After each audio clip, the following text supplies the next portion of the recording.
देखिए first number दिया है विथ। विथ मतलब क्या होता है? से। और से का प्रयोग कहाँ होता है? कोई हथियार या औजार के लिए। जैसे कोई हम हथियार या औजार प्रयोग कर रहे हैं, मैंने पेन से पत्र लिखा, तो I wrote the letter with the pen. यहाँ पे किसका प्रयोग हुआ है? विथ। से जहाँ आ गया है वहाँ विथ का प्रयोग हुआ है। ऐसे तो हम सिंस का भी, फार का भी और आप का भी प्रयोग कर सकते हैं, लेकिन नहीं, जब कोई हथियार या औजार आ जाए, जैसे हम पेन से, किसी कुल्हाड़ी से, हाथ होता है आई रोट द, जैसे कि यहाँ विथ का प्रयोग होता है। जैसे दिया है मैंने पेन से पत्र लिखा, तो I wrote the letter with the pen.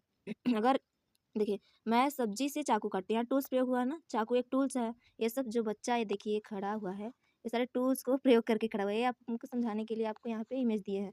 तो I chop the vegetables with the knife, किससे? चाकू से। चाकू से काट रहा है तो विथ द नाइफ।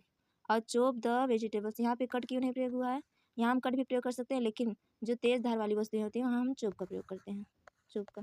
अब आगे देखिए, आगे दूसरा प्रयोग किया बाई मीन्स द्वारा होता है। उसी से, द्वारा से, ये भी से ही होता है, बाई मतलब से ही होता है, लेकिन द्वारा के लिए प्रयोग। जैसे यात्रा के लिए, मैं दिल्ली ट्रेन से गई, किससे गई? ट्रेन से गई। तो किसके द्वारा गई दिल्ली?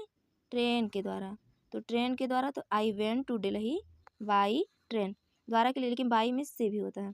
आई वेंट टू, किससे गई? दिल्ली ट्रेन से गई, यहाँ ट्रेन से गई। किसके द्वारा गई? ट्रेन के द्वारा गई। I went to Delhi by train. और मैं कार ऑफिस, मैं कार से ऑफिस जाता हूँ, किससे? कार से। या मैं किसके द्वारा जाता हूँ?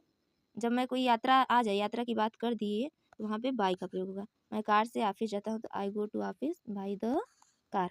अब देखिए तीसरा, देखिए क्या दिया है? ऑफ मतलब भी से होता है। हमसे, आप सबको इसमें हम डिफरेंस बता रहे हैं कि विथ, यहाँ पे विथ, विथ मतलब से होता है, और बाई मीन्स से भी होता है, और ऑफ मीन्स से होता है। जैसे पेड़ से अमरूद गिरा, जब कोई चीज़ गति के साथ अलग होती है। जैसे ये है, ये एक लड़की है और वह अपने घर से यात्रा के लिए निकल दी है और गति के साथ अलग हो रही है। ये लड़की एक है, अपने घर से यात्रा के लिए निकल दी है। तो पेड़ से अमरूद गिरा, किससे गिरा? पेड़ से गिरा। तो पेड़ से गिरा, तो पेड़ से अमरूद, तो the guava fell off the tree, O double F. यहाँ जब कोई चीज़ अलग होती है, इसका फार का भी यहाँ प्रयोग होता है, लेकिन हम यहाँ आफ का प्रयोग करेंगे, जो गति के साथ। तुम घर से गए, तो घर से हम कैसे जाते हैं? तो गति करके जाते हैं। You went of the house, जैसे वहाँ घर से निकल रही है, लड़की घर से निकल रही है।